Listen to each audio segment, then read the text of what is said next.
Hello, everyone, and welcome to the KeenGamer podcast. I'm your host, Bartle Callahan, and we have a fun episode for you guys today. Please welcome back to the podcast. It's a little sad because this is your last week as an author, Noah Rosenthal. Thank you, Mark. And how are you doing, man? Sad, depressed. Well, I'm sorry to hear that. It's all your fault, Noah. You Yeah, had to be a big shot. yeah. I've also secretly been Dave Gettleman this whole time. That explains so much.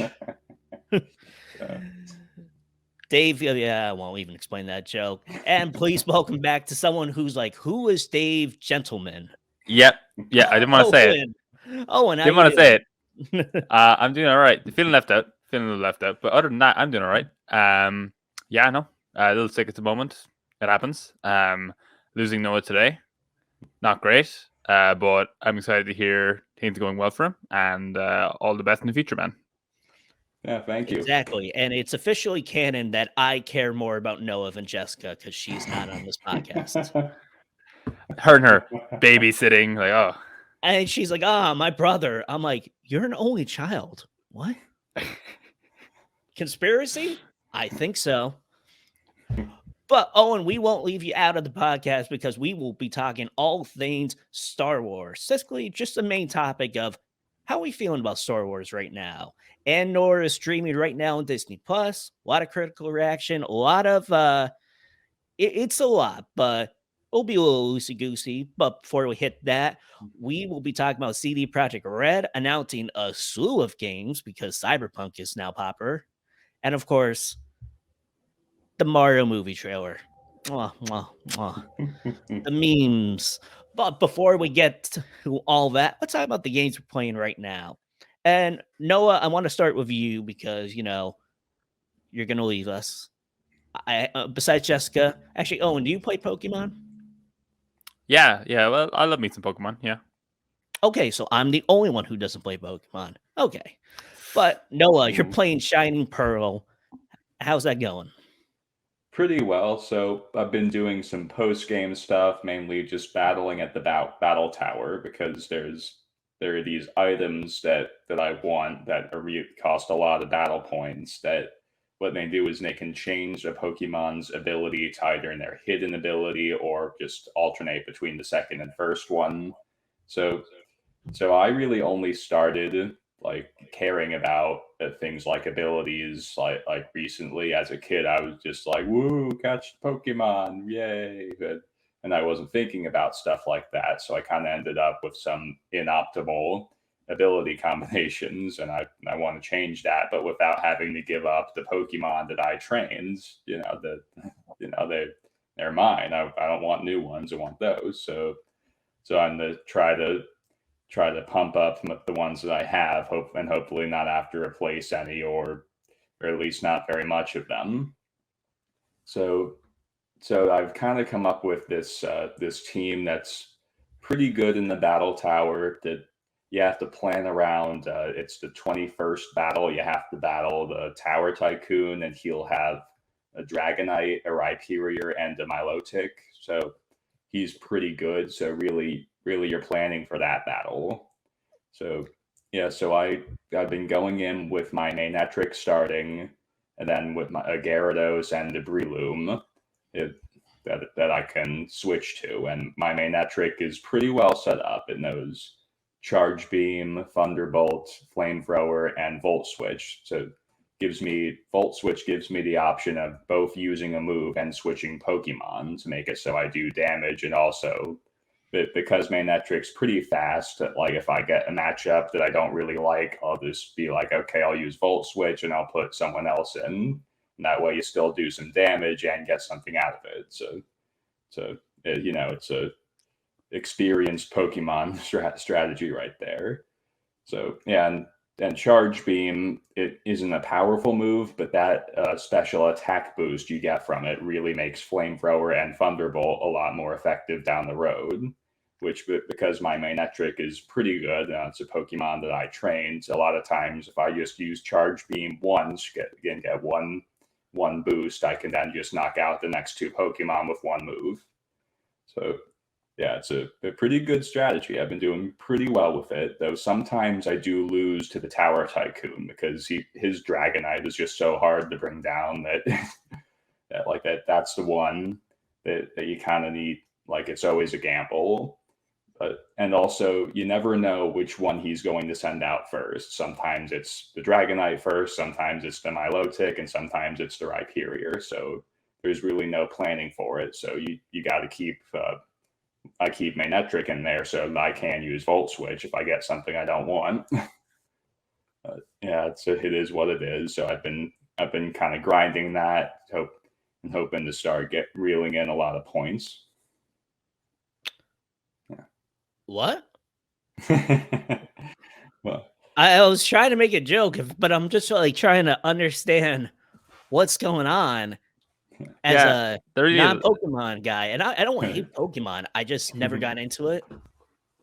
Yeah, there really is, that thing. There's really is a lot to it if you actually know what's going on in Pokemon and things like that. Like, hearing Noah talk, I'm like, oh yeah, hidden abilities, yeah, they're cool, yeah, like all that stuff, and I'm just like, yeah, no, from an outsider, that makes no sense at all. I kind of didn't realize it. And Noah likes to mess with me. I don't know if he's like lying, like, yeah, the charge beam isn't the most powerful, but I'm like, okay, I'm gonna take your word for it. Yeah, it turns out actually there is no Pokemon Shining Pearl. It was like Noah made it up, and you're being punked. Cameras are right here. What? So as a kid, your main goal was to catch them all? Well, I just wanted the ones that I thought were cool. Okay. Yeah. So you wanted to catch them all, asterisk. As an adult, you actually want to catch them all. Well, I want to have the option of using them in battle in a way that would be like effective. Yeah. But anything else about Shining Pearl? Well, I did also move a lot of my Pokemon from my Pokemon Shield game into it because I figured like there's a lot of really powerful like legendary Pokemon that actually are not banned from participating in the battle towers. So I figured I'll just try and use them to just easily take out all the opponents. I have a kind of what's called controversial question, but like, is it okay to use legendary Pokemon in Pokemon games? Do you think, Noah? But what do you mean exactly? Like, because they're just stronger than regular Pokemon, right? Yeah, but like, what are you using them for? Well, like, just what are you battling in general? Like, to go through the games, play through the story, any other challenges. You think it's okay to use legendary Pokemon because they're just naturally better? I wouldn't raise any sort of gameplay morality objection to it, but ultimately, I would. What I'd say is like, what is the player getting out of that? Like, to me, part of Pokemon is catching the little guys and watching them grow. Like, I never start with the Pokemon that's already evolved. I always start at its first evolution because I like seeing them grow. Yeah. So yeah, that's what I'd say. It's like what does that do for the player just rolling through with these powerful Pokemon? I mean, my take on it as someone who doesn't play Pokemon, if you earn these legendary Pokemon, then yeah, go ahead and use it. And Nintendo doesn't have like achievements and trophies, so it's not like, hey, don't use any legendary Pokemon in this battle and you get a trophy. Yeah, I get that, but it's like if you got it, like imagine like you got this master weapon that you grinded so many hours, and it's like, what are you gonna do with that weapon? And I will say, not use it. Yeah, kind of just seems like, I'm not gonna say pointless. It's like, all right, well, why did I even catch it? Like, is that a common thing for Pokemon fans, or is that like your hot take? No, I think it's a somewhat common thing, at least. Like, I know there's like whole what's that Pokemon online battling thing called, the really popular one? Like Pokemon Go. No, not that one. The one there's Go. There's Pokemon. I think I know. It's like arena. It's a word that it's kind of like arena. Yeah. Poke Battle. I'm not sure. It's like Yeah. it's like basically I can't believe I'm blanking this word, but basically very popular online Pokemon battling thing. It will come back to me. But yeah, there's like a lot of hatred to people who only put legendary Pokemon in their teams because they're just like they're just stronger than regular Pokemon. It's kind of like a bit of an unfair advantage. And I get the whole idea of like if you grind for something, you've earned it, absolutely. But the thing is, a lot of legendaries in Pokemon games now, they're not the toughest to get. Like what was it? Like Ultra Sun? No, not Ultra Sun. Omega Ruby and Alpha Sapphire. Like you were given like Latios and Latias, like as part of the game, you just got them. As part of the story, you just got a legendary. And yeah, things like that. I don't know. But yeah, no, just me being dumb.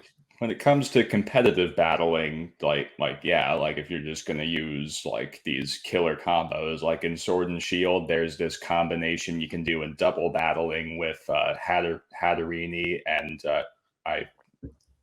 I forget what the other Pokemon is, but essentially you use the other one to expand the power of Hatterene's move, Expanding Force, and it easily just kills anything in front of them. Like so, yeah, that's why like a lot of things have adopted these rules when it comes to competitive battling to make it so you can't use certain strategies and certain Pokemon, just to make it so everyone's evenly matched. And that I'm a big supporter of that, like, because there are times you're going to want to have legendary battles, so there should be like an in-game way that you can make sure everyone's only using legendaries, and a way you can make sure everyone's only using non-legendaries. But yeah, so yeah, I like that because it makes it so you can have the battle that you want. But what it boils down to though is I like my games with a challenge, and people who don't like games with a challenge and like games being easy, I don't know. I just a part of my brain that doesn't understand it. So I'm like, well, why make it easier when it could be harder? It's just like it's a dumb part of my brain. I like challenges, especially in video games. But use what you want in Pokemon. Don't listen to me. But like legendaries are easier to play with. This is just a random memory. It is Pokemon related. You ever heard of the YouTube channel, The Runaway Guys? Nope. Doesn't sound familiar. The great channel. It's like 3 different like gaming YouTube personalities join together and play like Mario Party and group games. Anyway, so they have this like game show at conventions called Throne Controllers. I'm pretty sure that's the name, or I don't know if that's like the con's name. Anyway, so it's just a trivia / competition show that they have. So I'll pick like Eoin, and if you answer his question right, you move on to the next round and you get different prizes. So there was this kid, like 10, 11 years old, who was chosen to play. And I don't know why I cringe for this kid or anything. I just feel so bad because I would have died. So it was like, all right, what is this music from? And it's the theme from Tetris. And the kid with earnest confidence says Pokemon.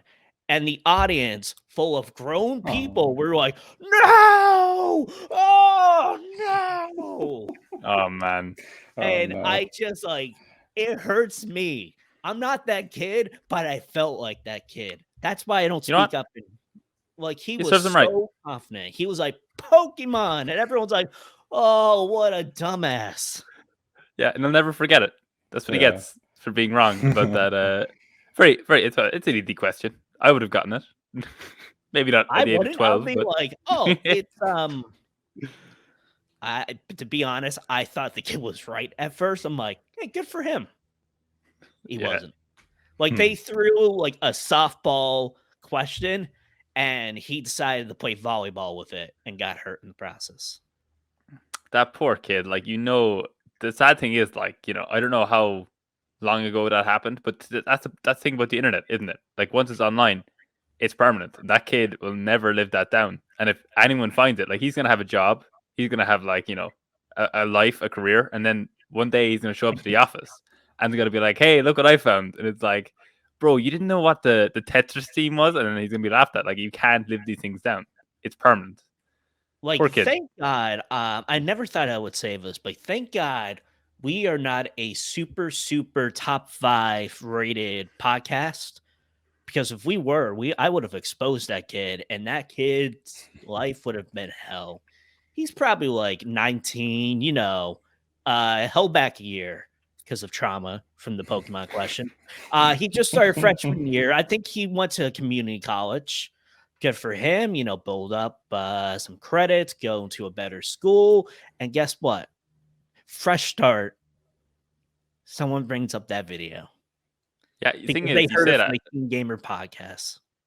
it can still happen. Like you could still be cancelled over this, just for bringing it up. Like when you make a name for yourself, that's when it'll resurge, and then your career is ruined.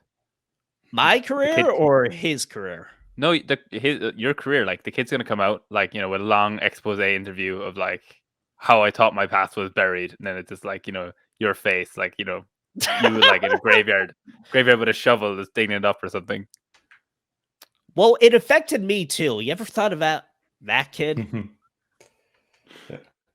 What really matters is how Mark feels about this. I do.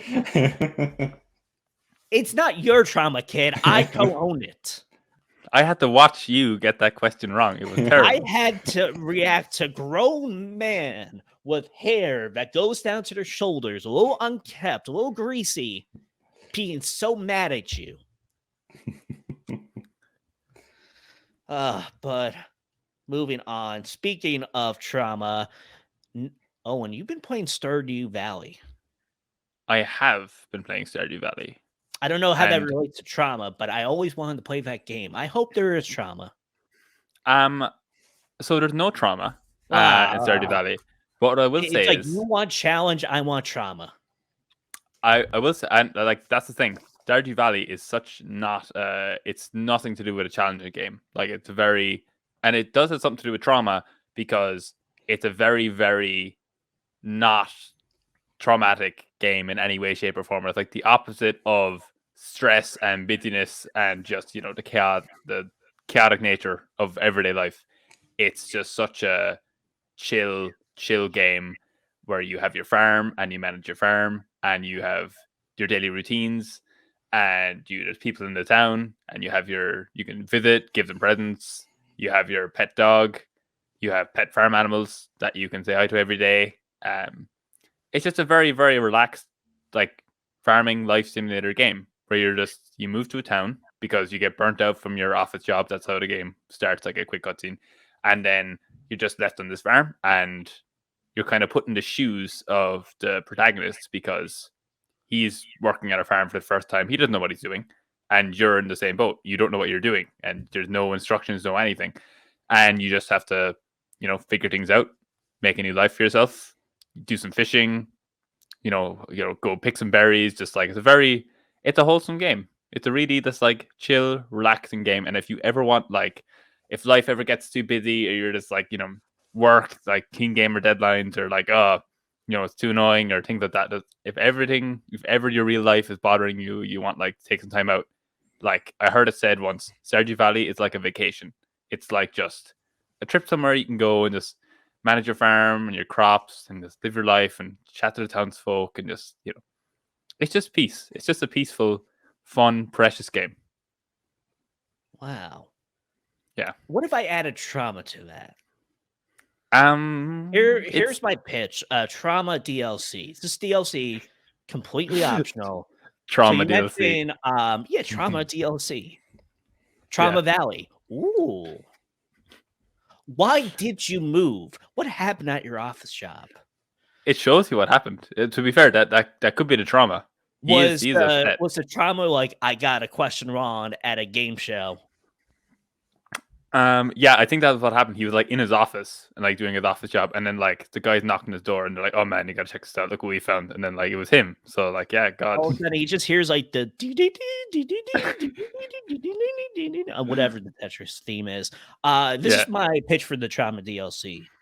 What if you get your farm? They do all the introductions. Here's the grains. Here's your house. Here's the town. Here's the farm animals, and they present you with one question: which animal are you going to put down first? That's a good one. It's a good one. I thought you were gonna say like they present you with one question. What game does this team song come from? And they play the they play the thing. And if you don't get it right, then your farm is gone. So that's it. Like it's like, all right, you put down the animal. Here's your mortgage. It's like, what? I could see like Trauma DLC. I could see like Trauma Valley, like a neighboring town starts where it's like the opposite. Like everyone's all messed up and they got like tattoos and they got like ride motorbikes around and no schools or like. Whoa, Owen, you're disparaging like 15% of our audience. Tattoo wielding, motorcycle badasses. We love you guys. You are a great support to the community. Thank you. And not many badass gamers out there, I don't think, on motorbikes. Hot take. How dare you? I'm including myself in that. Don't get me wrong. That doesn't make it better. Truth hurts. Well, as the great Lizzo said, that's her song, Truth Hurts. Oh, okay. Right. I was like, oh. So, no one Stardew's is good. a Lizzo fan. Stardew is very good. Recommend it if you ever want to break from anything. Just want to chill, get your mind off things. It's a very good game to, immerse yourself in and just forget about everything else that's going on. Now, serious question. Is there like story-driven quests? Not so much story-driven. Like things will happen. It's more character focused, I guess. Like, there's like a wizard in the town, and then he'll send you a letter to go visit him, and you go visit the wizard. Who's in town? There's like a wizard in like a tower in like the edge of town. What? Yeah. And you go can't visit him. Casually throw out wizard as you explain the details of your farm life.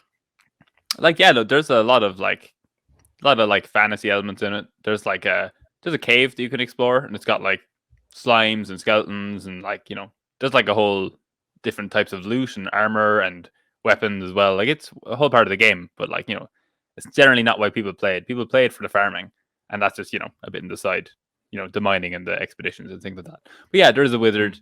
And it's a lot of character based, like cutscenes and like developing the town, and then there's festivals and things like that as well, kind of like mini events.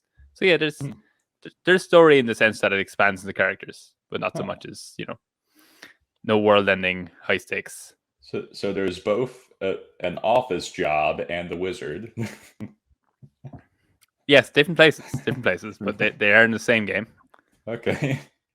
Now, is this a joke? Yes.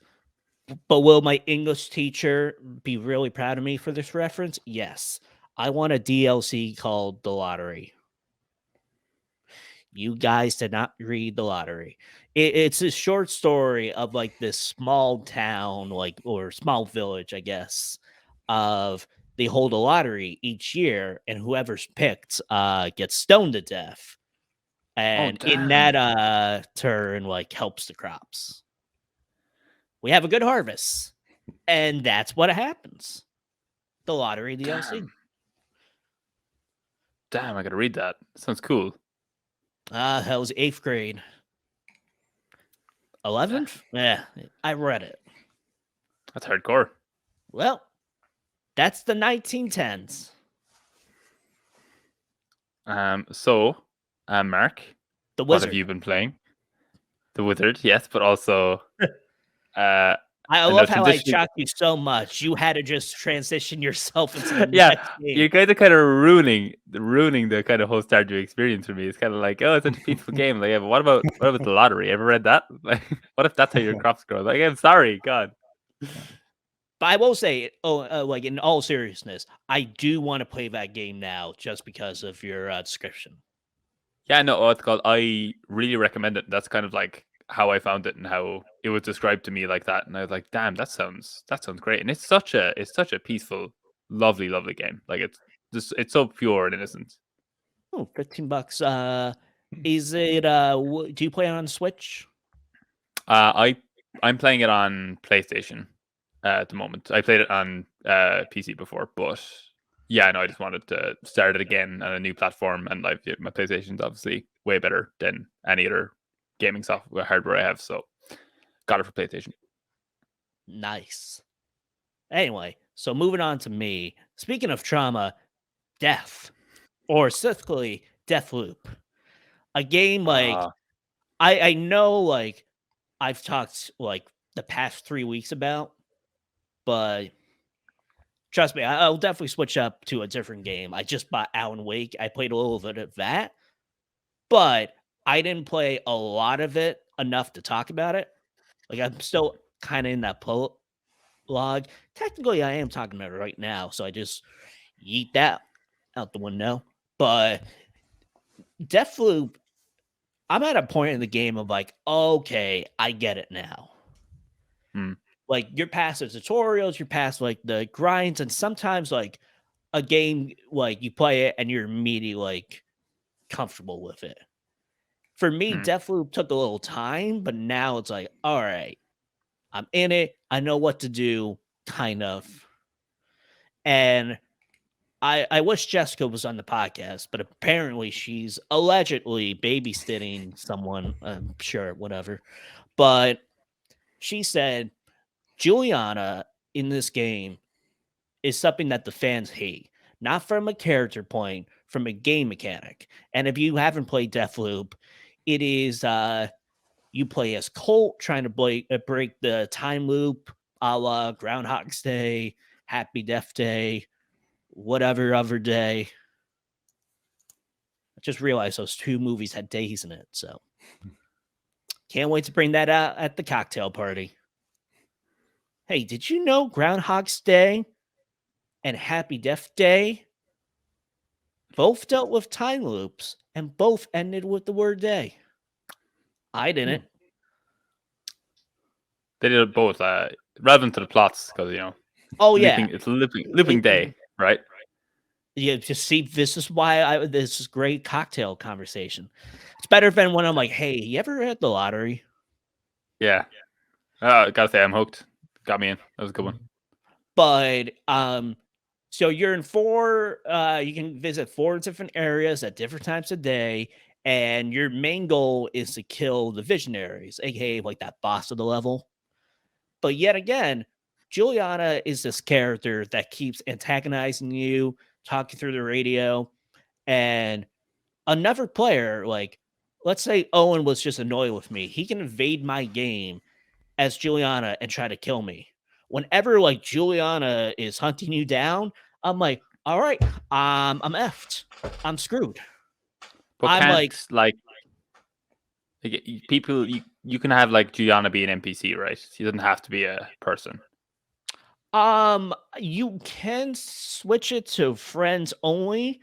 I haven't experimented with that yet, because sometimes I am lucky and the player sucks, and sometimes that player is a lot better than me and will just kill me like instantly 3 times, and I'm like, like that is the throne controller of like why this game is hard. Because you can progress so far, and it's like Juliana's on her way to kill you, and it's like, well, she's gonna do it. Try to be an optimist here, but I want to make sure I understand. So if you don't change it to just friends, anyone with this game can just invade another person's game and do this Juliana thing? I don't know Banana 900210 star, Noah, but they killed me good. That's so weird. It reminds me of like what people would say about Fallout 76 early on. Like random ass people are just destroying my stuff. Well, thank God this isn't a Bethesda game. Oh wait, it is a Bethesda game. Which, by the way, Noah, it is on Game Pass right now. I definitely recommend you play it. It's definitely fun. I've heard great things. Yeah, maybe I'll take it out. Like, I can see why a lot of people put it like Game of the Year, or at least nominated like top 5. By the way, Story is also supposed to be pretty good. What I've heard. yeah, it's not like a straightforward story. Like, you get like these bits and pieces. Yeah, but you kind of each, have to like, dig to bit find and it. Yeah. piece, and it's like, wait a second, what? And it's like, I want to know more. It's like they just give you this. You know what it is? It's like E.T. and Reese's Pieces, or as Owen, you're giving me a face. You never seen E.T.? I've seen ET, and I was just wondering what kind of the metaphor kind of threw me off there. ET and Reese's Pieces, that kind of it shook me a little bit. But yeah, okay, I get what you're saying now. But I was like, how does ET and Reese's Pieces go together? I was Just leave baffled. a little trail, and you're just like, ooh. Or you younger listeners, what Peter does to James Woods in Family Guy. I don't watch Family Guy either. Yeah. You guys make a lot of references, and I get seemingly none of them. But you got Groundhog Day though. Like, do you have Pugsatony Phil in Ireland? Oh, Don't know what that is either. What you just described of you make a lot of references that I don't get is basically my biggest weakness in society. I make too many references. I'm like, oh yeah, this random 1988 movie, and they're like, you hear that, listeners? That's silence. That's what I hear. So yeah, Deathloop. Probably won't talk about it for the next couple weeks. I mean, probably will. But I don't know, like, Noah, you probably might have this feeling. I know Jessica does, Owen, maybe soon. When you talk about the same game over and over for the games that where you've been playing, and yet again, yeah, you have different experiences and it's like different sagas, but it's like, oh, back to this old well. And it's the worst because I promised for 2 weeks. I'm like, yeah, I'll buy Bear and Breakfast. Not yet. But I will. Soon. I bought Alan Wake. That's something. Good game. Be proud of me, Jess. Even though I'm like, you don't have any siblings, poser. But that's it from me. And that's it from all of us from the games that we're playing. So let's jump into the news. I know we want to start with the Mario trailer, but let's just get out of this, right? The CD Projekt Red decided to just unveil the whole slate and say, hey, I know Cyberpunk 2077 was a disappointment. So we are coming out with 9 more games. I'm just kidding. It's like 6. But there is 3 Witcher games, 2 Cyberpunk games, and a new IP coming out, including it's a lot. Owen, do you think this is a little too ambitious for the studio? Yes, considering I know them for 2 things. I know them for The Witcher 3 and Cyberpunk 2077. Witcher 3, I've heard great things. Cyberpunk 2077, I have not heard great things, at least in terms of the launch. So they have like a 50% success rate in my mind. And for them to be announcing all these games, I'm kind of like, oh guys, you sure you're ready for that? You sure you don't want to, like, I don't know, focus more on the Cyberpunk thing and stuff like that? No, I know they've put a lot of work into Cyberpunk. I know that game has gotten a lot better, and I have friends who are playing it now and absolutely love it, which is great.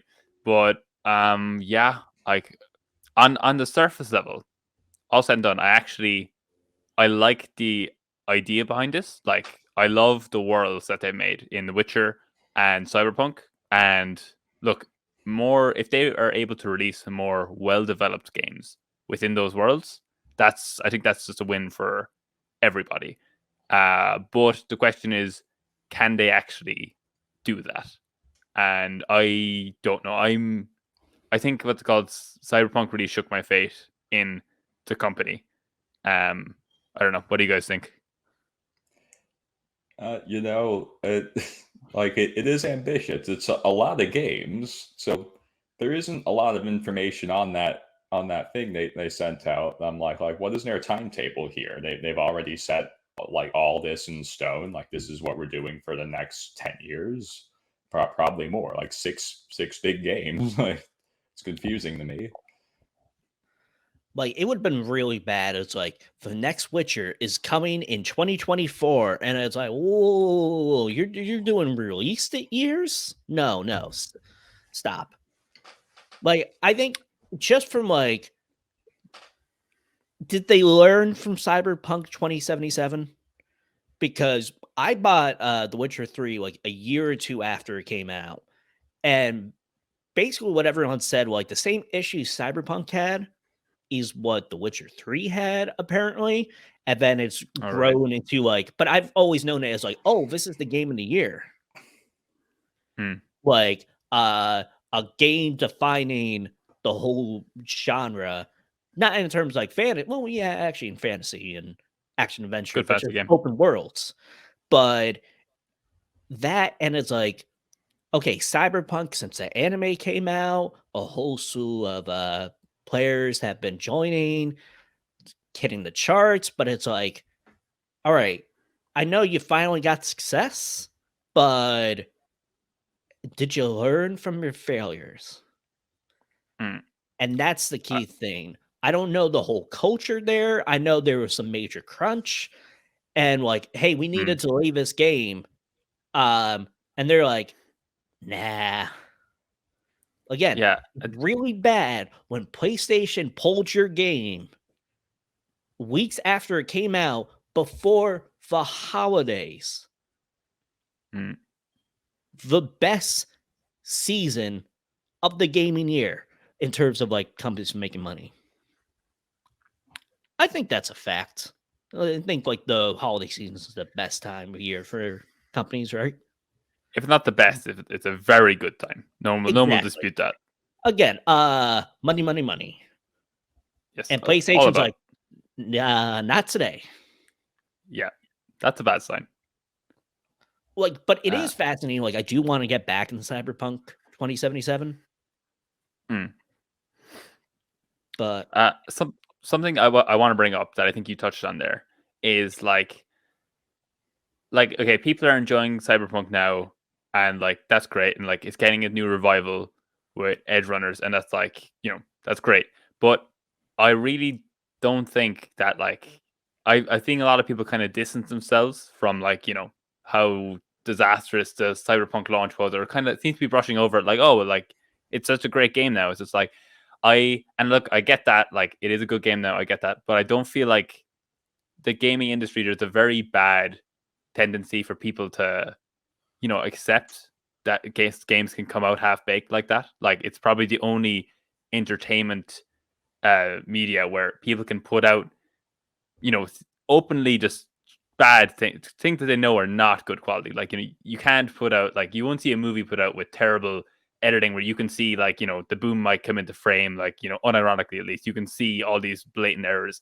But games, you know, game developers do that. They put out games that have blatant errors in them, blatant glitches. And I just like, while I'm happy people are enjoying the game now, I'm happy it's getting this revival, and I'm certain that, like, look, they made The Witcher 3 good. I'm certain they're going to patch and what's called work on Cyberpunk until it becomes like, you know, game of the year masterpiece type thing. I'm not, you know, I just, you know, I don't think we should, you know, move on and forgive them and like, you know, like, oh well, nice job, CD Projekt Red. Like maybe just, you know, you did a bad thing. You put out a game, wasn't ready. That was bad. Just, you know, don't forget that. All I'm saying is don't brush over that fact that it still happened, and they still need to regain our trust if they're putting out another game.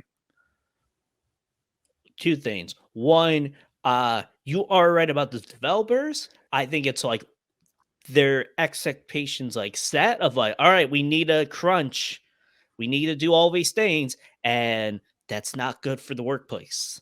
And it shows. It's terrible. Yeah, it's terrible. And two, it would have to be such a great update that fixes everything. It's like, all right, come here, like, give us a hug, like, you're forgiven. Like, some games like that, like, were not good at launch. Like, the only one I can think of where I was like forgiving was Marvel's Avengers, because I'm like, it's not that bad. It's not that good, but it's not that bad.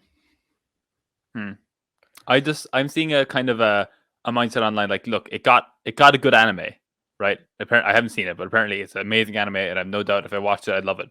But like, because it got a good show, everyone's like, oh, the game's great. It seems like everyone's looking at the game in such a more favorable light, where I'm not sure if it fully deserves that yet. Yeah, you can praise of like, hey, thanks to this game, we got a great anime, which yes, that is true. In fact, I'm happy for you. But it's like, hey, we got this show because of the game, and now it's great. It's like, yeah, you had me until Anne. Yeah. But I guess. So yeah, that's my 2 cents on the whole situation. I'm happy it's going well and things like that, but just trust has been damaged, and I don't forgive easily. So pull up your socks for the next game, please. well, thank God our final news piece isn't controversial at all. And Noah, as a regular panelist on this podcast, this is your last news story. And that's the Mario trailer. The Super Mario Bros. Movie. We finally got a look. It came out during Thursday's New York Comic Con panel. Jack Black came out to the actual panel. So the whole trailer, Bowser's invading some Arctic land inhabited by penguins. He gets the superstar, and then Mario jumps out of, he gets pushed out of a pipe, I guess. Meets Toad, and he goes to the Mushroom Kingdom. Boom. End tag is Luigi. Noah, give me all the thoughts.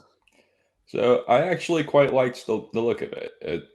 I wasn't expecting to think very much of it, but yeah, but like looking at it, like it looks like Mario. It's not too far off from the games. I really liked the voices too. Jack Black especially had as Bowser was really cool, and yeah, Chris Pratt. Like I'm still kind of confused about what's Mario's voice actor's name.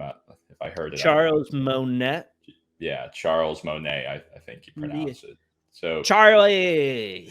Yeah. So I'm confused. Like, why, if you have him, why wouldn't you just have him voice Mario? But yeah, it is what it is. But yeah, I really liked how everything looked. It was movie-ish, but maintains the Mario vibe. It was visually very very appealing. Looked like the budget was set right. Everything looked pretty advanced, and yeah, I probably will see it. Yeah, I'm not sure that I'll love it, but I think I'll see it. And what about you? It looked funny. Like, Yeah.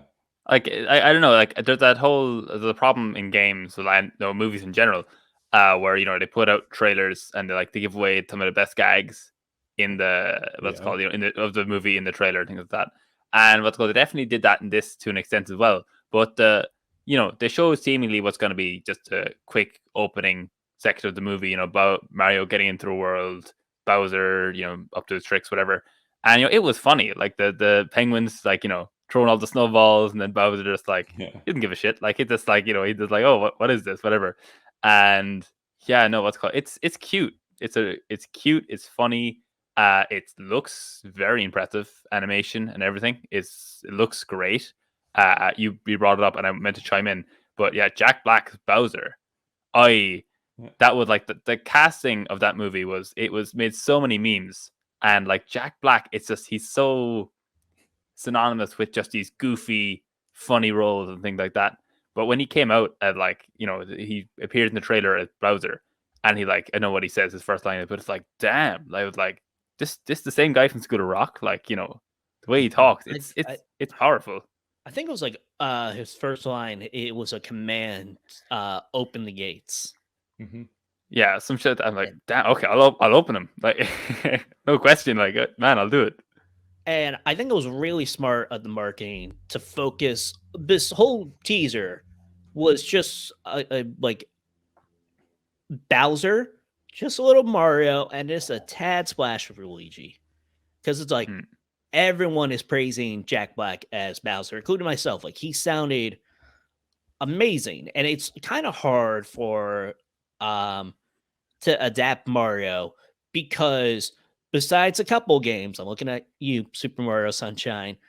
There's no dialogue. There's like some words, but it's just like grunts and sounds. But it's like, oh, that's how Bowser would sound if he was able to speak fully. Yeah, absolutely. But yeah, no, that overall, I would say that the trailer yeah, overall look great, but the overall also the trailer looks pretty sick. It looks like it could genuinely be a good video game movie, and we don't have a lot of those. Well, yeah, we just have Sonic 2, Detective Pikachu. Oh yes, good choice. Yeah, that's it. Yeah, that's it. But other than that,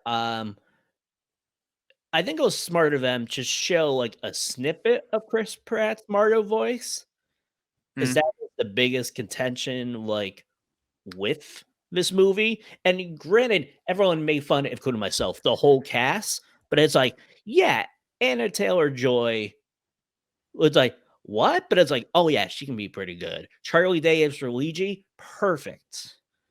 Like, I'm looking forward to seeing that. Yeah, I know, like just hearing like the little like word like just from Charlie Day's Luigi at the end, great. Like I had a friend who went to the panel in the New York Comic Con, and that was like the biggest applause when we came. He's the best. But it's like the Mario one, it's like it's so hard because it's like, hey, we need you to really be a stereotype.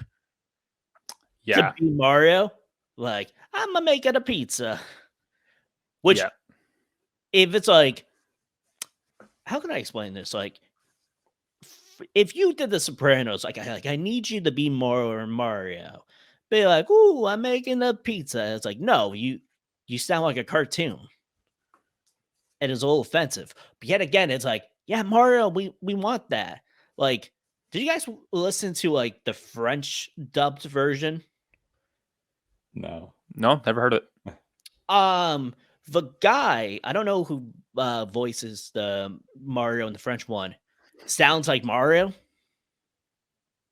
Just like in the voice, like and even the dialogue, like, and it's like, wow, and it's like, okay, Chris Pratt, we need you to do a voice, and he's like, I can do 5% of it.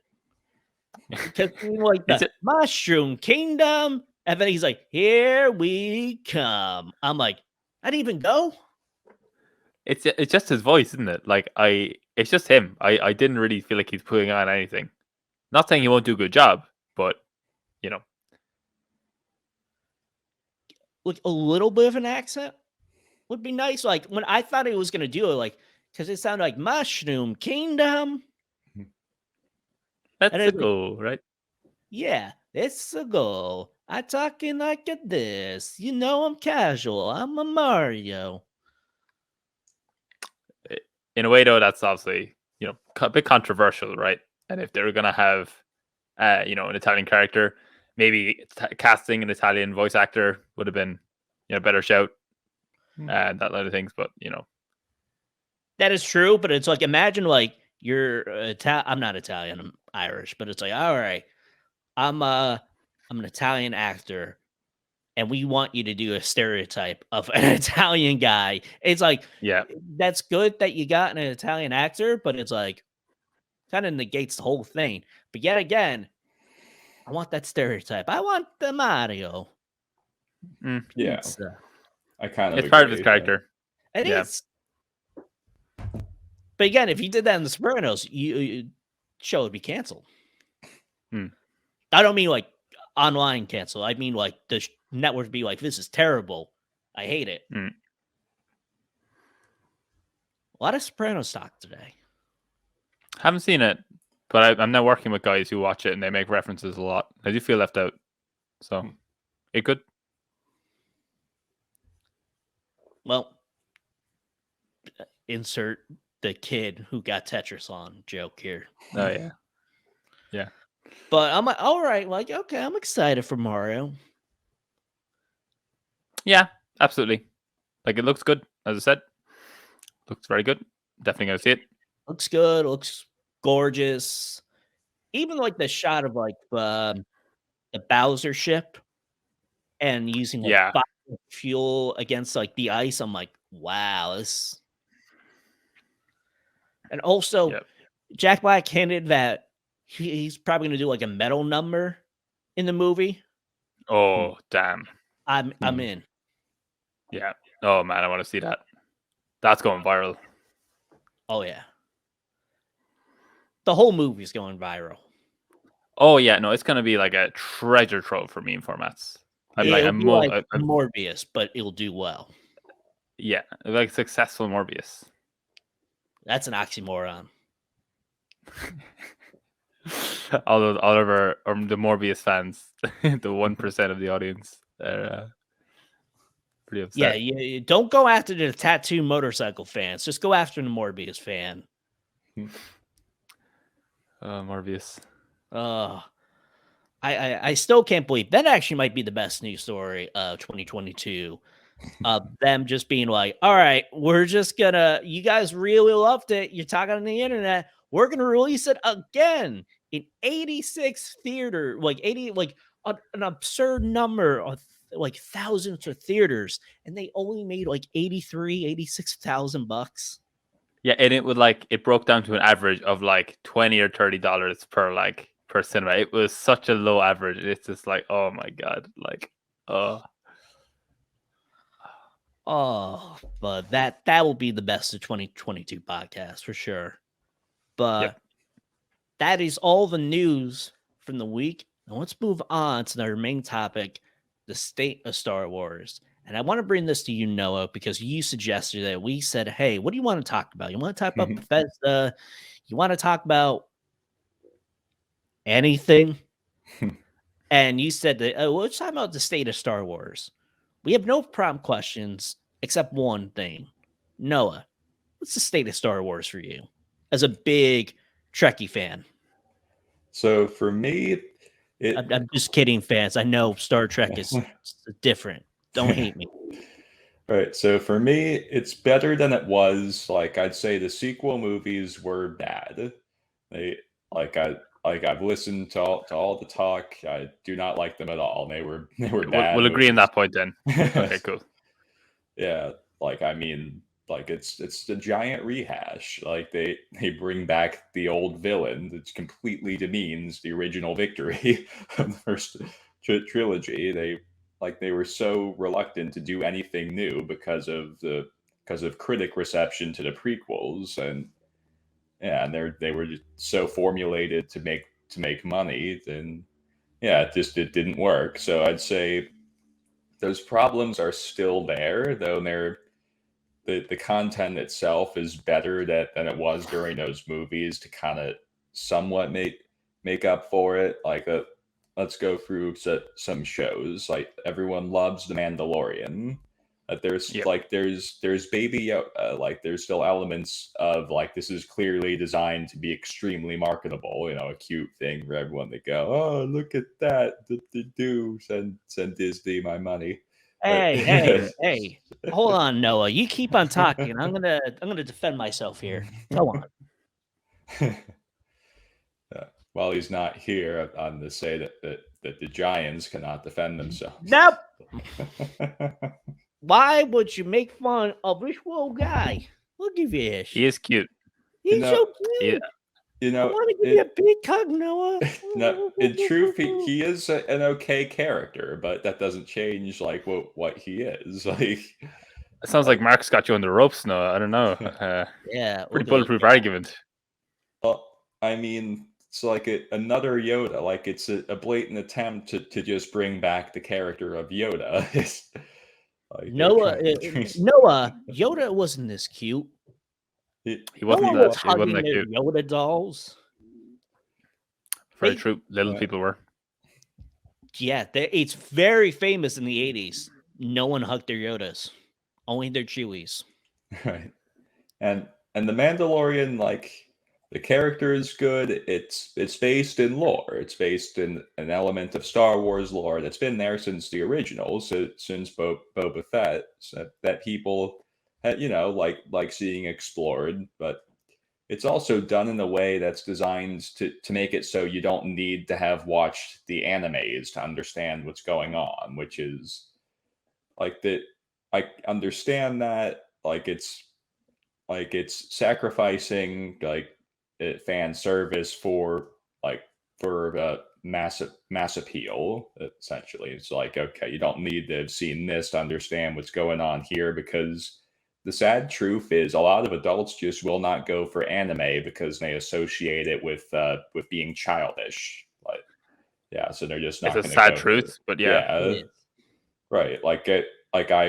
I wrote a lot of content about a show called Camp Cretaceous, which is an anime of the Jurassic Park franchise, and yeah, it was a pretty good show, but yeah, but a big thing that turned a lot of people off about it is it's animated, and not only is it animated, it's animated in this really, really kiddie style. Like, yeah, Yeah. so Yeah. yeah, I like that a lot of younger people that kind of grew up around anime are like, all right, I'm not going to let the fact that I'm not seeing live action turn me off. Like, it's an efficient and effective way to present content.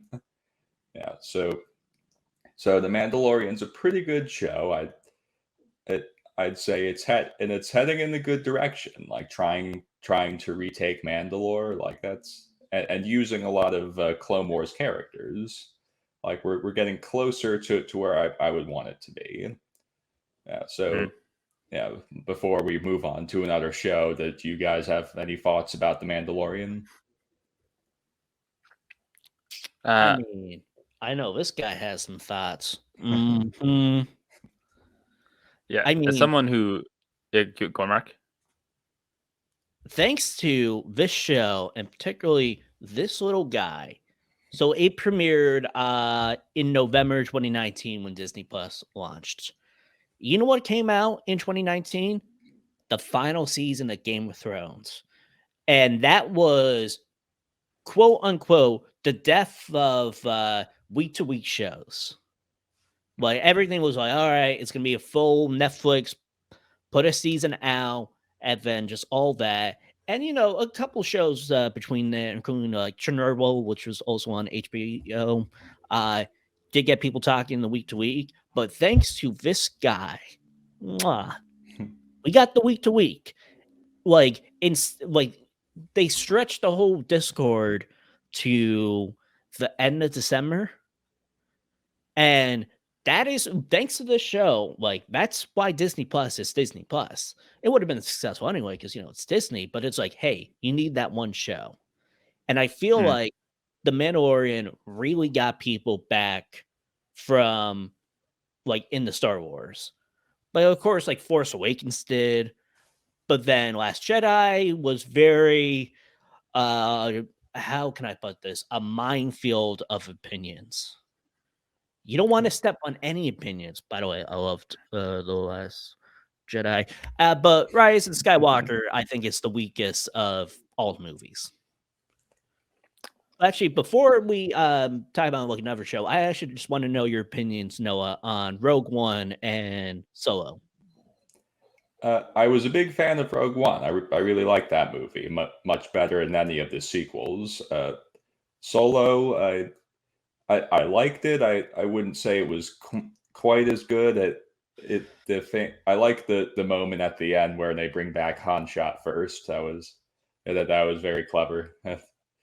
And I like Emilia Clarke. I'm a big fan of hers. Despite the disappointment of the last season of Game of Thrones. Yeah, so I guess I'd say I prefer those to the sequel trilogy. I don't really agree with your ranking of the sequel trilogy. I'd say The Last Jedi was by far the worst. I mean, we won't talk about The Last Jedi a lot. I will say they at least tried something different. You might not have liked it, but they did try. I don't like anyone saying anything positive about The Last Jedi. I just don't like it. It bothers me. Jessica, people are being mean to me. Can you pick me up? It's just the worst thing I've ever seen in my entire life. I really, and this is something no, that ain't gonna start. I've gotten into a lot of debates about The Last Jedi. You're right though; it was a minefield of opinions. It really did split people. That movie, and it was definitely the turning point, or the I guess the decisive battle for the sequels. Well, like, The Last Jedi, whether that went down, whether good or bad, and But can we just all agree that the casino side plot we didn't like? That it served no purpose at all. It was just to show a different story going on. Which was that Last Jedi? Yeah, I think that's Last Jedi. Finn. Okay. And just Laura Dern's character, like, I know there's a whole point to it, but it's like, I would have just told straight up to Poe, like, hey, this is the plan. You just got to chill. Yeah, I don't know why. I don't know why. There's no reason why. But she had a badass moment. I thought it was badass. Yeah, well, like my whole thing with the sequel trilogy is like a lot of times I'll go like what I would have done. So what I would have done, like my we're back. You're right. I got moved up. Owen's demoted. Yeah, when I talk too much about The Last Jedi, just things happen. Right. Sorry, those my emotions coming out. Right. So I was about to fill you in, Owen. So I'm about to give you like what I would have done for like a sequel trilogy. So well, really, it's more what I wouldn't have done. Like they tried so hard to ride nostalgia that they like stuck to the original cast and like branched off of that, tried new things with it. Like I would not have done any of that. I would have said these are old characters. We're starting in a very different time period. You may hear about these characters and people sharing like stories or legends about them, but they will never be seen or heard from again. This is a new thing. We have a new enemy and new characters, and Disney just didn't do that. Like the prequels at least had like the different characters. Well, not all different, but like it was different from the originals. Like like the different villain sort of for some time. Yeah, what's it called? I think Snoke he had a lot of potential. That's one of my biggest gripes about the sequel trilogy. He had a lot of potential as a villain because he had mystery. He was powerful. Like he could pick up Rey and move her around without even trying. And Rey's supposed to be like, ooh, this Force prodigy. And this guy didn't even break a sweat. He was sitting in his chair. He was chilling, and he was just picking her up, throwing her around the place. And then they just get rid of him. They just throw him away for no reason. And then they have the whole thing about in the final movie about like, oh, there's clones of him and things that I can't even. I repressed it a bit. But yeah, that really bothered me. I really feel like they could have done more with Snoke.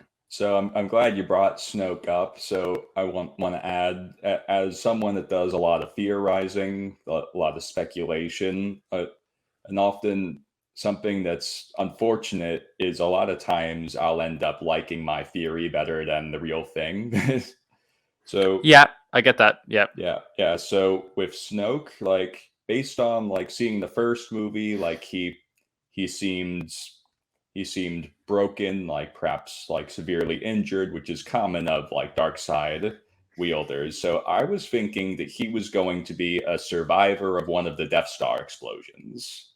That's what I thought they were doing with him. But and I really liked that idea. That could lead to like some awesome scenes, like he wakes up, sees the Death Star like destroyed. He's barely alive. Like he was Vader's secret apprentice, or like an inquisitor that like or like a prisoner of Palpatine and Vader's, something like that. But I did not like at all that Palpatine just ended up being the villain again. I hated that.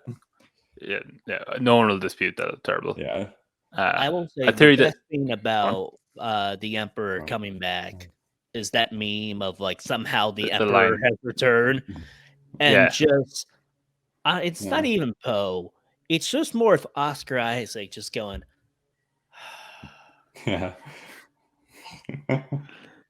yeah, I will say the best thing about the sequel trilogy, and this might sound as a joke, it is not. There's a whole video on YouTube, and that is Carrie Fisher's press tour for The Force Awakens. Carrie Fisher was so goddamn funny, just in general. And like The Force Awakens press tour, it was amazing. It is so funny. She brought her Frenchie. I think her the name is Frank.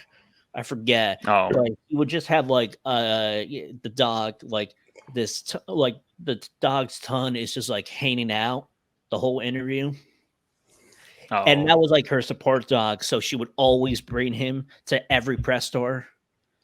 Like he would get his own chair and she would just be cracking jokes, just not even being on topic. Watch that video. It is amazing. Oh, Carrie Fisher, you will be missed. yeah. You know, I haven't even seen those videos, but I can agree that that is most likely the best thing that's spawned from the sequel trilogy. Yes. Which it is such a shame about her untimely passing for a lot of things, but I would have loved to see, because it would have been just chaos. Mark Hamill and Carrie Fisher doing the press tour together. Yeah. Because he was in like That a would be great. couple of things, not really, but he was full on press tour for The Last Jedi, and just having that for oof, like Kathleen Kennedy would have been so pissed because Mark Hamill has a broken filter. It works, but not really. And then Carrie Fisher's like, I don't care. Yeah. So Yeah. so that was the sequel trilogy. Definitely like I'm happy because that's what got people into Star Wars again. And then I'm not happy because it kind of lost people on Star Wars. And so this guy Mm. that show up, deny its power, Noah. This little guy saved the whole franchise. But it's funny how Jessica mentioned that someone mentioned Clone Wars for me. It's amazing. I've seen a couple seasons. I have to get back into it. I hear a lot of good stuff, but you know who I think the hero of Star Wars is? Ahsoka. Nope. Me. No, Dave Filoni. Yeah, I could feel that. Like he's definitely like I don't want to say like the Kevin Feige of Star Wars, but I feel like as a like Kevin Feige is like Filoni and Kathleen Kennedy combined, but like you know what I mean? Like Kathleen Kennedy's just like the business side. I know a lot of people hate her, but yet again, I don't want to envy that position at all because that is that's a tough job. Yeah. But yet again, then you have Dave Filoni. He's like, I'm gonna bring back this character I did for Clone Wars, and everyone's like, my man. Yeah. He understands the idea of cinematic universe. Yeah, as in like just like continuity. Yeah. Right.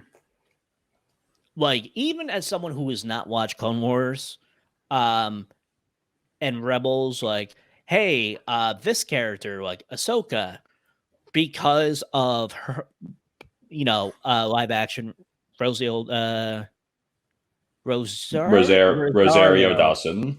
I'm like, Rosie? No, she would hate me for it. Miss Dawson. But now I'm like, oh, I want to see her backstory. So I wasn't on this podcast, Noah. I wasn't on the Book of Boba Fett. I know that is the was that Darth Cannabis? Is that where it came was? from? Did you know You that want to reference, explain to Owen? Owen the backstory of that joke? Yeah. So I was doing my thing, trying to tell them about my Star Wars ideas, and one of my ideas is a force sensitive that's whole thing is he eats other force sensitives to try and like take their powers. Like I wanted it to be like a Star Okay. Wars horror story, like you Oh, like that's kind they of cool. think yeah, like they think they're in a duel with him, then all of a sudden, like when their blades are crossed, he just sinks his teeth into the other opponent. Damn. They're like, wow, what's going on? And That's grim. it right, Cool, it but makes it yeah, and it kind of makes sense in the context of how the force works a little bit. Like he's he's kind of like lost, but like the idea that you could get more force powers from eating the other force mm. sensitives, that's not too far off from how it works. So there's some biology in there somewhere. Yeah, yeah, right. that So might work.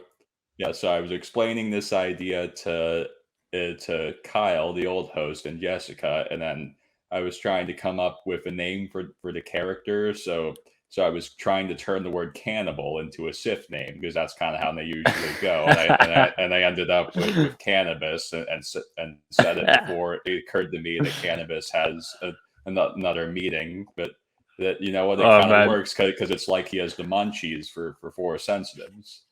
So yeah, that's kind of a legendary podcast moment. yeah, it is like he's a Sith, but he's got like a green lightsaber, and it's only from the amount of cannabis he smokes. Like it's Yeah, actually dyed his lightsaber. or like it's orange and it like flickers and makes a little like smoking noise. He has to Oh roll my up god! his own lightsaber. Yeah.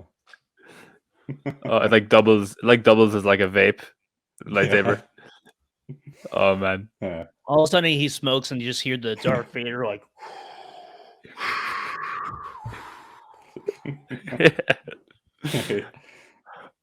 Oh man, is it like the mist? Oh man, he can that's like power. He can create his own like smoke clouds to disorientate his enemies in combat. Like a Yeah. whole weed smoking, because like there's lots of different types of like force abilities. Like Yeah. there's a whole like smoking based force area of force. Like just like smoke clouds and making smoke daggers or things like that. Like or like Jedi mind tricks. Like he could just make everyone like he could be the king of mind tricks. He could make everyone hallucinate. See things. I mean, it would be a Jedi mind trick, but it'd only be for munchies. Like you're craving blue milk. Yeah, I'm craving some blue milk. But Owen, actually, we said this in the pre-show. You have not seen any of the Star Wars shows. No, I haven't. Nothing. I've seen all the movies, and that's it. You haven't even seen Nishkel guy. I've seen him. I've seen him in the podcast, and I've seen him. Just he was a meme staple for a while. Bit of a normie meme in a lot of ways. People, people kind of, a lot of it kind of seeps into mainstream culture that people are kind of just taking him and like, oh look, this is me when I'm don't get my breakfast, whatever like that, and it was just Baby Yoda looking a little angry. Like it wasn't that fine art of a meme, but yeah, let's call it that's being digressing. Yeah, so I've seen Baby Yoda, of course, who hasn't, he's everywhere. But yeah, no proper exposure to the Star Wars shows, and the main reason for that is not because I don't like Star Wars. No, I really like Star Wars, and anything new Star Wars I would love to see. I love when you like the world of something, and it's got some cool ideas, like the Force is cool, lightsabers are cool, robots, droids, all that stuff. A lot of it's really cool. When you have like a good world and a lot of very interesting ideas, it's always going to be fun to pick up that series and just give it a watch, no matter what they're doing. But yeah, I know just going to Disney Plus kind of killed it for me, because I was like, I'm too lazy to watch TV shows, and I'm especially way too lazy to pay, like subscribe to something I need to pay for and then watch TV shows. I'm kind of just like it's just a trek for me. Like I'm just like why bother? You have no family or friends that have Disney Plus that you can borrow. You know what? Up until recently, the answer was no. But my family basically just got it, so I could. could hop on that now, but again, it's the thing of like, I'm kind of late now, right? I'm late to the party, and I still might hop on the Star Wars stuff. You're never late to the party. I'm a few seasons late, right? I mean, so there's 2 seasons in The Mandalorian. There's a season of Book of Boba Fett, Kenobi, just 6 episodes long, but 6 episodes, and Andor. Am I missing anything, Noah, from the live action stuff? Let me look at my list. Because there's the animated. There's a lot of that. But I'm the same boat with you, Owen. Yeah, that's what's currently out. Yeah. As just more Like like the mainstream shows, because unfortunately, Noah is unfortunately right. How some people just dismiss animated because they think it's kid stuff. Yeah, Like I can think Terrible. like let's Paw Patrol is only for kids, but you have something like mostly Pixar. correct. I don't yet. I wish Paw Patrol was for me. Like that thing was called "Don't Diss the Paw Patrol movie." Okay, like they put some a joke that they always had some jokes for the grown ups. You know, like they The keep Paw it Patrol classy. movie I saw with my niece, and it actually wasn't bad. Yeah. Just want to put that out there. But yeah, go on. Pixar. But that's like okay, that's only for kids. But there's like Pixar movies, for example. Those are not kids movies per se. I think they're like it's like E for everyone. Anyone can enjoy it. Kids, adults, they can get meaning.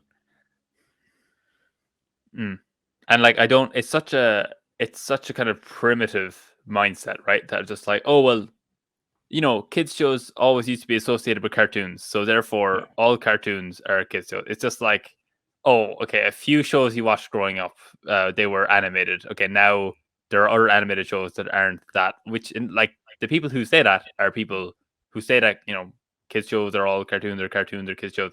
They're people who haven't watched any show that's not, you know, that's not a cartoon and not a kids show. They haven't actually tried them out. It's just like, you know, yeah, it's a terrible argument and like a stereotype that I don't think will be broken soon, sadly, which is a big pity. But you know, I think we've definitely gotten a lot better, but some people are still in that mindset, which just sucks. Yeah, like Arcane, I think really helped. You guys seen Arcane? Yeah, I have not, Arcane. But I've heard so many good things about it, and I don't know if I think it won the Emmy. I know it won. I think it won. It won. I think it's won quite a bit of stuff, unless I'm mistaken. But like, now, great show. Off topic with Arcane. That's a League of Legends show, right? Yeah, it is, and that's why no one watched it because it's. That's the thing. Like, do I need to know anything? I know nothing. That thing it put me off it as well because I never played League of Legends, don't like it, and then I watched it, and it could be a standalone thing. There could never have been a game, and you would never know. Yeah, I don't play either, but it's my understanding that it's like a prequel to the games. Yeah, it pretty much is. Yeah. So, with the state of Star Wars, I think here's what we're going to do. Noah and I. We're going to help you out, Owen. Okay. We are going to... Noah, let's rank the live action Star Wars shows of not... I mean, yeah, in terms of quality, of course. But just like, what should Owen watch first and what should he save for last? And of course, you know, like if you... I don't think we would. If we put Boba Fett first, yeah, he's going to get spoiled on The Mandalorian, but oh well. Do you know what I mean? Well, you want to just rank their quality?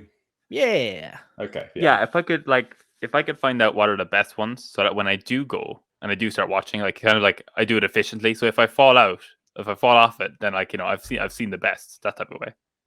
So and granted, I have not seen Andor, but I've heard so many good stuff about it that I won't say it's automatically last place. We'll get to that. Yeah, I'll talk more about Andor after we do this. Groovy. Oh. But Noah, what would you say he has to watch first?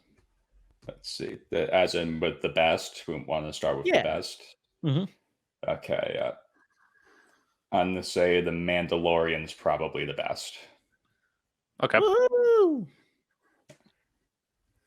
Yay! And if you're an audio listener, I've been holding this baby Yeah. Yoda doll. I meant to say that. Yeah. That is But so I think cute. It's like life size, and it's like pew, pew, pew, pew, pew.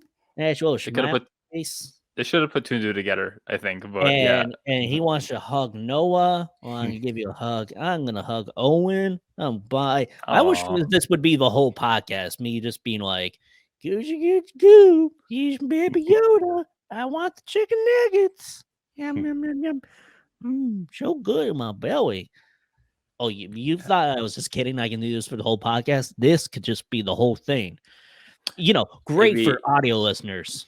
Yeah, audio listeners, I think they would get. I think they get half the experience not seeing the puppet mimicry that you're putting into it. Like I do a puppet episode, absolutely. Oh, Jessica, put down puppet episode. We're all puppets. Or we all like have two personalities. You have to I disagree. And, what? But it should be my same personality, just different voice. Like, yeah, I agree. Chicken nuggets. Anyway, but- Star Wars. Mandalorian. Yeah. I feel like A, because I think it's the best show, and B, that is the water cooler talk. Like, Yeah. when is it coming back, Noah? It should be around Christmas time. Like my guess is it'll be November. I think they have confirmed the date. I just can't quite remember what it is. I'll search it up right now. But I feel like each week everyone talks about the Mandalorian. Yeah. Yeah, I think it's pretty big.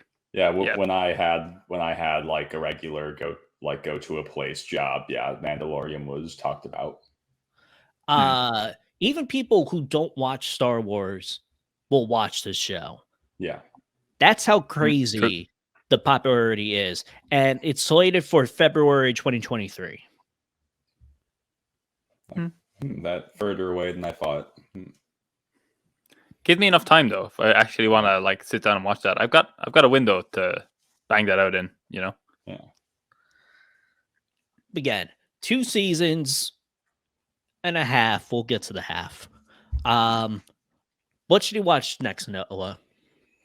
I'm gonna say Kenobi next. Yeah, they're Kenobi.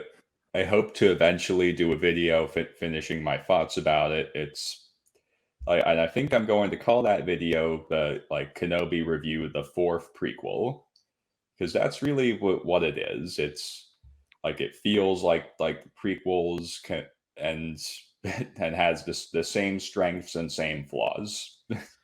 So yeah, that kind of sells it to me a good bit. I'm a prequel fan, so yeah, but the strengths kind of outweigh the flaws. It's worth it for those moments. So long as you're a glass is half full kind of guy, it's gonna work. Yeah. Also, I love Ewan McGregor, so that'd be a big appeal. Yeah, I like him too. You have any thought? Didn't we do a spoiler cast about Kenobi? We did. Yeah. With Daniel Boyd. Dan. Gosh, I must have been so delirious when we filmed Kenobi. Oh God, what did we even do? Everything's Noah. Remember the first time I hosted, and it was the Batman. That was your first time hosting? Well, okay, first official, not a fill-in host. Yeah, I remember when we did that podcast. You see, it's a state of Star Wars, but I'm just waxing nostalgia of Noah. I remember I got a funny little story, Owen. We did our top video game heroes. And that's a fun one. Yeah. I was not a host, I was just a simple panelist. And I was like, speaking of Christ, I said my number one was Jesus Christ from Bible Camp 2. And I just went on. I'm like, so in this game, and the host Kyle is just looking at me like, is this a bit? What are you doing? And I'm like, nah, I'm just kidding. It's not Jesus. There's a game. There's the Bible game. I would play an open world game with Jesus as the character. Level up the tree. Yeah. I figure. Jessica, put that down for the Easter podcast. Put that down for the getting cancelled by Christians podcast idea. Hey, what a way to get canceled by Christians. Make a video game for them. We're not going Passion of the Christ, like bloody stuff. We're just making Jesus as the hero by Ubisoft. That is true. Add in some RPG mechanics. All the caves and I got to read the Bible before this Easter podcast. Open world Jesus game. Think about it. Yeah. So add in Star some Wars RPG elements. Yeah. Star Wars. Again, this is podcasting. Just weird tangents that I'm like, oh yeah, the topic's fun, but man, I want to talk about that Jesus game. Yeah, you kind of told me about the Jesus game. I was like, okay, I'm thinking about it. Yeah, but yeah, okay, Star Wars, yeah. Yeah. As my pastor once said, you can say Jesus has the Force. He didn't say that. He kind of dismissed all things Star Wars. That's why church wasn't fun for me. Anywho, Obi-Wan, I always said Obi-Wan, I know it's Obi-Wan Kenobi, was like, hey, to the fans of the prequels, here's for you. Everyone who wanted that Obi-Wan solo movie, this is for you. And I mean, Ewan McGregor is fantastic as Obi-Wan. And just to see how many hours he's still playing, fantastic. And yeah, no, I'd watch it for that. Absolutely. It was and also Hayden Christensen, like the redemption of him as like an actor. I don't mean the character. He's prime Darth Vader. Like you get to see more like the like. It's not just like a guy in a suit all the time. You also see Hayden Christensen, and every scene he's a part of, he just steals. Yeah. Like, it just leaves this impact. And I mean, we didn't know about this before the show aired, so I'll just say it. You get a young... Owen, are you frozen? You were. Oh my God. I thought he was just like... No, bored. He's frozen. Yeah. Uh-oh. God didn't like that Jesus joke. Yeah. What killed the dinosaurs? Jesus! No, it's the ice. Yeah, because he's frozen. Yes. This is why I'm gonna miss you, Noah. Okay, so back to Star Wars. I don't know what happened to Owen, so just erase that. What do you want to see from the future of Star Wars? So, well, right now we've got Andor and Tales of the Jedi is coming up. So I'd like to see something like with Force sensitives that we haven't seen before.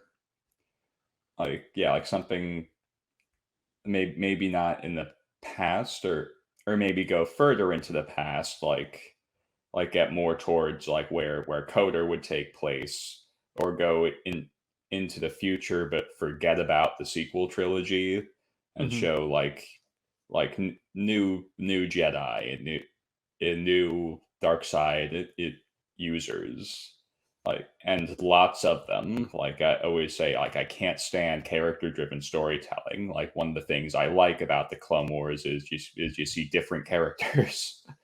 Like yeah, like it feels like you're watching a universe rather than watching someone grow. Like yeah, so yeah, and they have different fighting styles, different looking lightsabers, like that. That's what's exciting about Star Wars to me. It's seeing things like that. Is he back there, Owen? Hey. Hi again. That wasn't my Wi-Fi. My entire laptop died. Like my entire laptop. Absolutely. I was terrified for a second. This thing costs a lot of money. Just Star Wars. Yeah, Star Wars. Yeah. So I was telling Mark what I want to see from Star Wars in the future to bring you up to speed. I kind of said like I want to see something new in a different time period with lots of Force sensitives. What's appealing to me about like the prequel era is there's lots and lots of characters. You're not just sitting there watching someone grow. You're seeing different lightsabers, different combat styles, different force powers. Like think that's what gets me excited about Star Wars. Like it heavy action and plot, absolutely no character growth at all.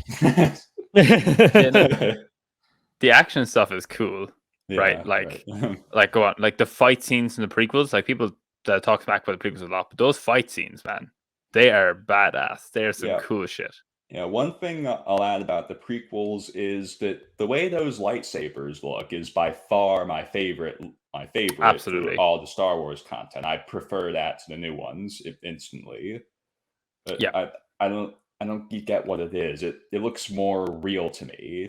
Something about that, and I'll bring it up because I'm talking about the prequels. Like you were saying, Mark, Hayden Christensen gets this blame for his role, but really, like as someone that knows some things about film, like part of it is him. Like I'm gonna be real. Like part of it is that he didn't play the role bit perfectly, or just like what he wasn't on the same page with Lucas or something. It just something didn't work right on his ends. But really, it was decisions that Lucas made that made it so much weirder than it needed to be. Like the whole thing, like it's, I guess I'm not sure if you call it a filter, but it's like a camera filter. Like the camera filter that he used just made everything like it looked like a sitcom almost. Like didn't look like an action movie. So yeah, and when they revisit like prequel era stuff now, it's always different. Like that scene in Kenobi when they're in the Jedi Temple, it's a different filter, and you can tell it's visually apparent, and it looks more like what it's supposed to be, like an action movie. So yeah, and like the romance scenes, like there's like they. It's like he didn't stage them at all. It's like he just used this sitcom camera filter to just film these conversations like there's no significance to them at all, like no special lighting, no romantic music, like it's like it just like yeah, Lucas made that awkward. It was like the audience was so weirded out by what was going on, and it seems like it's the characters, but because like a lot of people that won't know things about film will think that, but like no, it's the presentation that was it was just so bizarre. It's so strange that it ended up, especially in that second movie. It was much better in the third one, but it was still, the problems were still there. But yeah, like Lucas made that weird. I wonder, like it went like before he was married. Is that how he would try to get women to date him? Like I hate sand. Yeah, competitive with sand. I hate wooden face. Yeah, I agree that presentation is definitely a part of it. Yeah, hey, like I know. Again, hardcore prequel defenders, Hayden Christensen could probably stab me with a real lightsaber, and I'd probably still, I thought, oh man, you were great in the movie. Yeah, like, thank you for bringing that up as well. I want to mention what one thing. Owen's Death Wish. No, I want to mention one thing that's very commonly overlooked about Hayden Christensen is what a good swordsman he is. He is very, very good with that lightsaber. Yeah. And they're all really good. But yeah, I think with Hayden Christensen, I explained this in the Obi-Wan. I think because George Lucas as a director isn't strongest, and the dialogue was also not the strongest. So I think in combination of that, he did give a bad performance. But yet again, I feel like very few people gave good performances. Like you got some like Natalie Portman, Samuel Jackson, and they're like, eh. Yeah. I will say this: his facial expressions, amazing. Like his face acting is great. That's sarcasm or not? I can't tell. What? Yeah, Are you being sarcastic? No, that's a genuine like Okay, when he's right. like Okay. pissed and like he's trying to like process like heartbreak. Like it's like, man, you can feel it, but once you speak, it's a little awkward. So I can Okay. feel that like I think there are things overlooked about that in the third one. There, Star Wars Theory has good videos about his performance. I'd say in the third one he was really much better than people give him credit for, but that second one I'd have to say like he was bad. Like that looks strange. Yeah. Poor guy. Yeah. And you know what I'm curious about? I can't wait until 10 years when the sequel trilogy gets the prequel trilogy like treatment of how when it came out, everyone had strong opinions about it, but then they kind of grew to be like, "What's the prequels? Come on." I feel like that will I be hope I the don't live sequel. to see that day. Well, but yeah, because Hayden Christensen is gonna kill you. I hope so. I'd rather Hayden Christensen kill me than live in a world where people go, you know what, The Last Jedi, that was pretty good. You know what, that was actually like, and people have like movie marathons of the sequels. Oh man, no, that's not a world I want to live in. Owen confirmed will never come to my house to watch me watch the sequels. I can't stand No, these that movies. it definitely wouldn't draw me in if that's what you're saying. No, it wouldn't. But anything else about the state of Star Wars before we wrap up? How about let's talk about Andor. I didn't talk about Andor yet. Oh, So that's right. yeah, so like you guys haven't seen it, I won't spoil too much. It was described as like Star Wars Jason Bourne, and I had expressed excitement about that. Like, yeah, I think this will be awesome. So yeah, so it's not working as well as I thought it would. It like last Okay. podcast I was talking about how creators frequently fail to walk the line between keeping it the same and changing it. Like I feel like they've committed too much to this Jason Bourne vibe to the point that it's just too different from regular Star Wars. Okay. Yeah, so this is a non-spoiler, so I'll tell you. There's in the first one, there's this brief moment where this like dog or pig kind of looking creature pees on a droid, and like you see the pee. This just isn't Star Wars. Like you don't show this level of vulgarity in Star Wars. It's just not done. Noah, this is my Star Wars. This is what I've wanted. Yeah. Well, yeah, and there's like elements of like sexually explicit content that have always been there. You know, like Leia in the gold bikini. So like, Yeah. so to that extent, you're like, okay, like people have sex, so a big whoop. So like it's there, but like you don't show it too much. So like that's kind of just understood about Star Wars, and you're like, okay, yeah. So that works, and like there's some presentation flaws in there that could have been a bit better with just a little bit of tweaking. I like the characters. Like these actors are all like very like British connected actors. Like things I've seen in like people I've seen in like British shows, and I like them. It's working really well for me. And see, the story's okay. I like that we're seeing like regular people. That's something you've never really seen in Star Wars. So there really isn't any avoiding it being weird, just because it's like you never really see regular people in Star Wars, so it's going to be weird. Like for example, you see people like eating sometimes, like, and it doesn't occur to you like until you think about it that like you kind of like have meals in Star Wars, but it's rare that you actually see someone eat. Like it, yeah. So it's just, yeah, it's kind of weird. But I mean, like, there's no avoiding that because it's never been shown before. So Okay.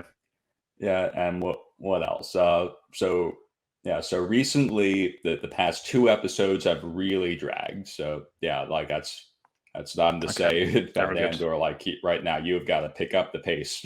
Director is not entertaining to watch right now. So Yeah, and I think they will. It does seem like they're getting to something, and this is about really a lot of live action Star Wars that's come out recently is they've been trying more to work with real settings rather than CGI settings, which I understand it's easier, but it's been a bit too much recently. Yeah, like part of Star Wars is those elaborate, like goofy, though not really goofy, but these themed settings. Things are looking too plain recently. Yeah, you want the sci-fi element in it, like not doesn't look real, that type of thing. Exactly. So yeah, I'd say that the major flaw in Andor is that Jason Bourne thing. You need to keep it like Star Wars, where it needs to be like Star Wars, and change it where it needs to be changed. Like the action scenes, I think would be much better with like the Jason Bourne style and the way that they deliver information quickly in those movies. Like that, Star Wars could really benefit from that. Like, don't spend so much time on these little details. Get to the action. So yeah, they need more practice in walking that line. That's the major flaw. All right. Anything else before we wrap up? Not on my end. What about you, Owen? No, I haven't seen Star Wars in so long. I can't really add much. I'm afraid. Andor sounds good though. Andor sounds interesting. Definitely sold a lot of the Star Wars shows to me, so I will definitely consider picking them up now that I have them for free with a Disney Plus account. But no promises. Don't invite me on a spoiler cast for Andor or something like that. Woo! And of course, this little guy. Well, it's really sweet. That I got this from someone at work. One of our workers has I don't know what he has, physical and mental disabilities, and he has Star Wars Club. This guy is a character. Gary, love you. You're amazing. This was a birthday gift. Best birthday gift I got. All right. That is it from us from the KeenGamer podcast. The Giants are up 26-20. Let's go. Even though I just jinxed this whole thing. Edit that out, Jessica. Edit that out. All right. So this has been the KeenGamer podcast. Owen, where can people find you? Did you got any new articles up?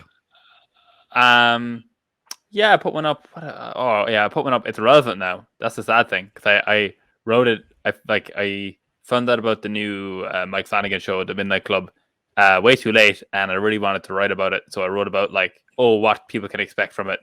And I was kind of in a rush to get it out the door before, for the show actually launched. But so maybe don't read that, or read it if you want. I get paid for views. No, I will say this. I edited your article. I loved your article as a Mike Flanagan fan. Oh, thank you so much. Definitely read it. Okay, thank you. I appreciate that. But yeah, other than that, I have a YouTube channel. Look up Owen Shortis, SHORTISS. It's named after me. Working on something more creative. Owen Shortis, multimedia journalist, is a full one. And I guess I have my Twitter, E_Shortis. I share things that I write and that I put on YouTube there. Might retweet something funny occasionally, if you're lucky. Keep people on their toes. That's why I have the notifications on. I'm like, is it funny? It's not. But one of these days. Noah, such a sad moment that Jessica missed. Where can people find you? You can find my YouTube channel on YouTube. Type in The Black Rose. Maybe add the word Bethesda to make the search easier. And you can find my Burning Rose logo. And you can get to all my socials through there. So yeah, if you want Disney to find my Star Wars ideas, that'd be like subscribing would be the place to start. And I want to tell you, Mark, I told you about my Maul movie idea with Maul and Savage. I decided I would want to cast Jason Momoa as Savage Opress. That would be perfect. Yeah. So not me is what you're trying to say. No, Jason Momoa is perfect. He's the perfect size and shape to be Savage. And I'm not. He's a big name. I'm not. No. Yes. What? God, no. Way to end this note. Disappointingly, I thought I was gonna be in your project, but no, Aquaman. Hmm. But you can find me on Twitter at LoMarco512. I have a review of Hocus Pocus on Hocus Pocus 2 review on KeenGamer, and also Marvel's Werewolf by Night, which is amazing. Owen, even if you haven't watched the MCU, like, do you like horror? Oh, yeah, of course you like horror. You just wrote about Mike Flanagan. Love horror. Yeah. So Werewolf by Night is this like 50-minute special. You don't have to know the MCU. It's about a group of monster hunters that attend a memorial for one of their fallen, and they compete against each other to claim this relic. It's all done in this pulp horror style, 30s Universal monster movie. Okay, that sounds sick. And it's directed and composed by Michael Giacchino. I messed up your last name, but what a talent. So definitely check that out on KeenGamer.com. As for a lot of other articles, guides, opinion pieces, news, we got it all. While you're listening to this, please go to Apple or Spotify, rate us 5 stars so we get a little bump up in the charts so more lovely people like yourself can take a listen.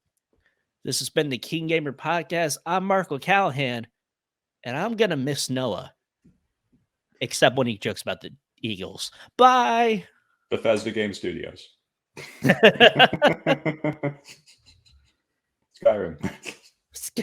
Skyrim. Fallout 4. Ruby. Just, the perfect way for me to go out.